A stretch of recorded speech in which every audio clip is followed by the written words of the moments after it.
રહ્યું અને જ્યાં પાછલા 9 મહિનામાં ખાદ્યતેલનો ઇમ્પોર્ટ આશરે 7% જેટલો ઘટ્યો તો ઇમ્પોર્ટ ડ્યુટી વધવાથી પામોલીનના ઇમ્પોર્ટમાં ઘટાડો નોંધાયો અને આ સાથે જ કોટન પર પણ ફોકસ રહ્યું, જ્યાં ઇન્ટરનેશનલ માર્કેટમાં કિંમતોમાં વધારો જોવા મળ્યો. હવે ખાદ્યતેલ સાથે તેલીબિયા અને કોટનનું આગળનું આઉટલુક કેવું બની રહ્યું છે તે અંગેની આપણે નિષ્ણાતો સાથે ચર્ચા કરીશું. કોટનથી શરૂઆત કરીશું. કોટન એસોસિએશન ઓફ ઇન્ડિયાના પ્રેસિડેન્ટ અતુલ ગણાત્રા આપણી સાથે જોડાઈ ગયા છે. અતુલજી, સ્વાગત છે આપનું CNBC બજાર પર.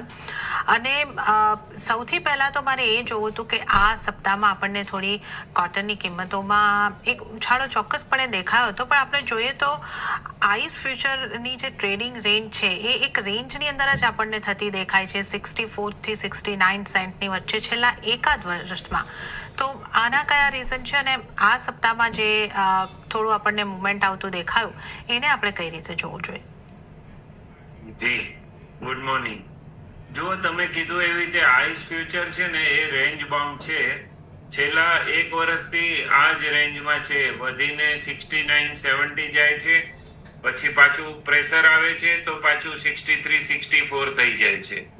એટલે જે ગયા વીકમાં એક થી 2 સેન્ટનો વધારો જોવા મળ્યો તો એ પાછું હમણાં છેલ્લા 2 દિવસમાં પાછું ઘટી ગયું છે. એટલે જ્યાં સુધી આઈસ ફ્યુચર 70-75 થાય નહીં ત્યાં સુધી ઇન્ડિયામાં પણ તેજી આવે એવી કોઈ સંજોગો નથી. અને બીજું, આઈસ ફ્યુચર વધતું નથી એના 2 કારણો છે કે આઈસ ફ્યુચર પર બહુ દબાણ છે, કારણ કે બ્રાઝિલનો ક્રોપ બહુ મોટો છે, 240 લાખ ગાંસડીનો આ વર્ષે ક્રોપ છે અને એ લોકોનું કન્ઝમ્પશન ફક્ત 30-35 લાખ ગાંસડી છે. એટલે એ લોકોએ 2 કરોડ ગાંસડી વેચવાની છે અને એ USA કરતા 4 થી 6 સેન્ટમાં વિશ્વમાં રૂ વેચી નાખે છે. એટલે USA ને માલ વેચતા બહુ તકલીફ થાય છે અને એનું પ્રેશર આઈસ પર આવે છે. બીજું એક છે કે આ વર્ષે ચાઇનામાં છેલ્લા 12 વર્ષનો સૌથી મોટામાં મોટો ક્રોપ આ વર્ષે જોવા મળ્યો છે. એટલે ચાઇનાની ખરીદી પણ ઇન્ટરનેશનલ માર્કેટમાં ઓછી થઈ ગઈ છે અને ચાઇના અને USA નો જે આ ટેરિફ વોર ચાલે છે તો ચાઇનાએ USA ના કોટન પર 30% ટેરિફ લગાડી રાખ્યું છે. એટલે ચાઇનાની મિલો USA નું કોટન લઈ નથી શકતી. એટલે આઈસ ફ્યુચર ઉપર દબાણ છે અને જ્યાં સુધી આઈસ ફ્યુચર નહીં વધે ત્યાં સુધી વર્લ્ડની કોઈ બી માર્કેટમાં કોટનમાં કોઈ તેજી જોવા નહીં મળે. જી ઝરણાબેન. ઓકે, તો આ બધા રીઝન્સ છે કે જેને કારણે આઈસ ફ્યુચર જે છે એને આપણે એક રેન્જ બાઉન્ડ જ જોઈ રહ્યા છે અને ત્યાં કોઈ મોટો ઉછાળો અહીં આગળથી નથી જોવા મળી રહ્યો છે. હવે ગણાત્રા સાહેબ, જો આપણે ભારતના કોટનની આગળથી વાત કરી લઈએ તો ભારતના કોટનનું આઉટલુક તમે કઈ રીતે જોઈ રહ્યા છો? ઉત્પાદનની સ્થિતિ આ વખતે કેવી રીતે રહેવાની છે? કઈ રીતની સ્થિતિ આપણા સ્થાનિક ભારતીય બજારની બની રહી છે કોટનની બાબતમાં? આપણે ત્યાં પણ છે ને રેટ હમણાં છે 53,000 થી 55,000 ના ભાવ સ્ટડી થઈ ગયા છે. આ ભાવમાં કઈ રૂમાં બહુ ભાવ વધી જાય કે કોઈ સ્ટોક કરે તો એને પૈસા મળે એવી કોઈ ચીજ નથી.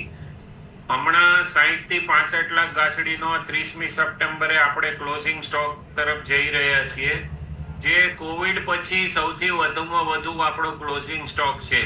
એટલે આપણી પાસે ખુલતામાં 1 ઓક્ટોબર નવી સિઝનમાં લગભગ 2 થી 2.5 મહિનાનું જૂનું રૂ આપણી પાસે હાથમાં હશે અને નવો ક્રોપ આ વર્ષે 300 થી 340 લાખ ગાંસડીનો એક્સપેક્ટ કરે છે.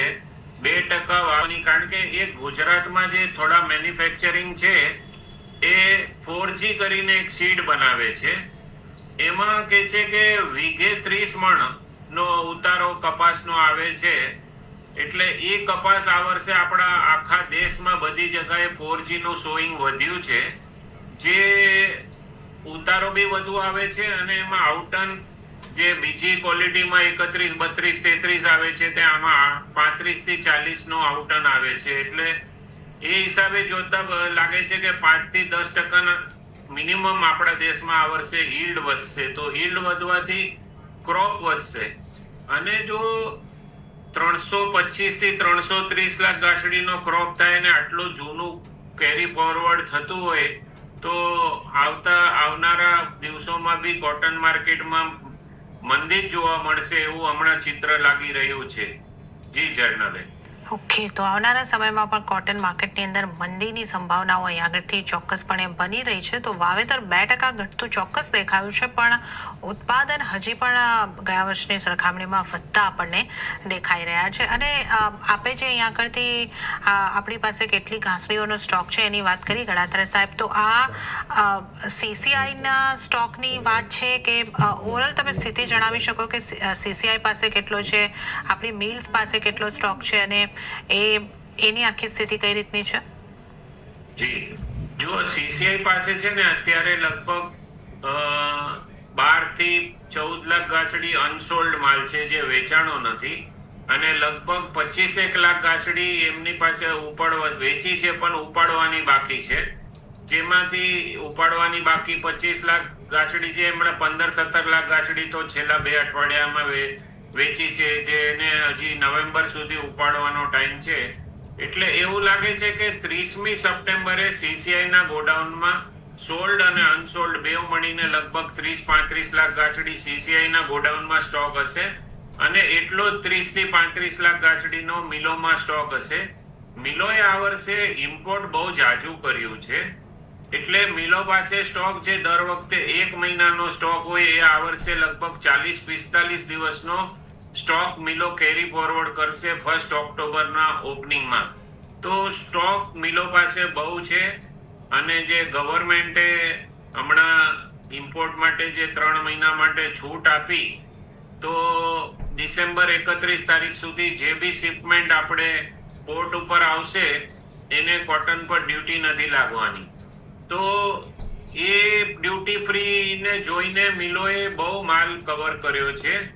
આપણી ગુજરાતની બી ઘણી મિલોએ ઇમ્પોર્ટેડ કોટન લીધું છે, અને મેઇનલી મિલોએ છે ને જે J34 નું રિપ્લેસમેન્ટ છે એ ટાઈપનો માલ 48,000 થી 51,000 રૂપિયામાં આપણા ઇન્ડિયન પોર્ટ પર મળે એવો માલ બહુ લીધો છે. એટલે 15 થી 20 લાખ ગાંસડી સપ્ટેમ્બર થી ઓક્ટોબર, નવેમ્બર અને ડિસેમ્બરમાં નવી 20 લાખ ગાંસડીનું શિપમેન્ટ આપણે ત્યાં આવે એવું દેખાઈ રહ્યું છે. એટલે એક તો આટલો મોટો સ્ટોક, મોટો ક્રોપ અને ઇમ્પોર્ટ આવનારા 3 મહિનામાં એ માર્કેટ ઉપર પ્રેશર લાવશે એવું હમણાં દેખાઈ રહ્યું છે. ઝરનાબેન.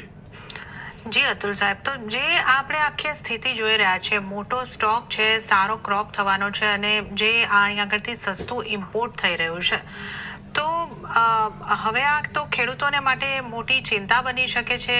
આ ડિસિઝનને સરકારે ફરીથી વિચારવું જોઈએ. કઈ રીતની આપ જોઈ રહ્યા છો? તો આ મિલોની બહુ લાંબા સમયથી માંગણી હતી કે ઇમ્પોર્ટ હંમેશ માટે કાઢી નાખવામાં આવે. અમે કોટન એસોસિએશન ઓફ ઇન્ડિયાએ કીધું હતું કે ફર્સ્ટ હાફમાં ઓક્ટોબર થી કરીને માર્ચ સુધી ડ્યુટી રાખો, 90% ફાર્મર માલ વેચી નાખે, અને 1 એપ્રિલ થી 30 સપ્ટેમ્બર જ્યારે ખેડૂતો પાસે માલ ન હોય ત્યારે તમે ડ્યુટી ખોલી નાખો તો મિલને પણ ફાયદો થાય. હવે આ જે ડ્યુટી ખોલી છે એનું એક બહુ મોટું કારણ છે કે ઇન્ડિયામાં CCI ફાર્મર, તો જુઓ તમે કીધું ફાર્મરને તકલીફ નથી થવાની, કારણ કે ફાર્મર MSP ની અંડર કવર છે. એટલે CCI 8,100 માં કપાસ લેવા બંધાયેલો છે, એટલે ફાર્મરને કઈ નુકસાન નહીં થાય. પણ મિલો ઇમ્પોર્ટેડ કોટન તરફ વળી ગઈ છે. ગયા વર્ષે આપણે જોયું તો 41 લાખ ગાંસડી ઇમ્પોર્ટ થાય છે, અને આવતે વર્ષે બી એવું લાગે છે કે જો આ પહેલા 3 મહિનામાં 20 લાખ ગાંસડી થઈ જશે અને પાછું બીજી 20-30 લાખ ગાંસડી, એટલે આવતે વર્ષે જોઈએ છે કે ઇમ્પોર્ટેડ લગભગ 40 થી 50 લાખ ગાંસડીનું ઇમ્પોર્ટ રહેશે. એની મેઇન વજહ છે કે CCI જે MSP પર ખરીદી કરે છે ઓક્ટોબર થી કરીને એપ્રિલ મહિના સુધી, તો એ લોકો 6 મહિના સુધી માલ ખરીદે છે પણ માલ વેચતા નથી. 1 થી 1.5 કરોડ ગાંસડી એ લોકો ગોડાઉનમાં ભરીને મૂકી દે છે. એને લીધે મોટી મિલોને જે માલની સપ્લાય જોઈએ એ મળતું નથી, એટલે મિલોવાળા ઇમ્પોર્ટ કરી લે છે.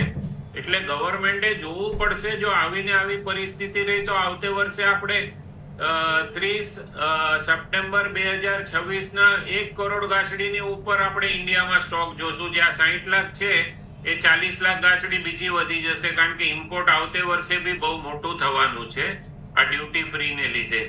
એટલે આપણે ચાઇનાની જેમ મોટા સ્ટોક તરફ જઈ રહ્યા છે, અને એમાં જો ગવર્મેન્ટ ધ્યાન નહીં આપે અને CCI ની સેલ પોલિસી બદલશે નહીં તો આપણે ત્યાં આવનારા દિવસોમાં ખેડૂતોને પણ નુકસાન થવાનું સંભવ છે. જી ઝરણાબેન. ઓકે, તો આ CCI ની પોલિસી ઉપર અહીંયા આગળથી ખાસ ધ્યાન આપવું જોઈએ કે જે અહીંયા આગળથી વધારે સ્ટોક વધી રહ્યો છે તો એની કઈ રીતે એનો ઉપયોગમાં આપણે લઈ શકીએ, રોટેશનમાં આવી શકે અને તો બધાને માટે વિન વિન સિચ્યુએશન થઈ શકે છે. તો આપણે કોટનના આઉટલુકની અને કોટનને લગતા મુદ્દાઓની ખાસ કરીને ચર્ચા કરી છે અને ગણાધારા સાહેબ આપનો આભાર અમારી સાથે જોડાવા બદલ.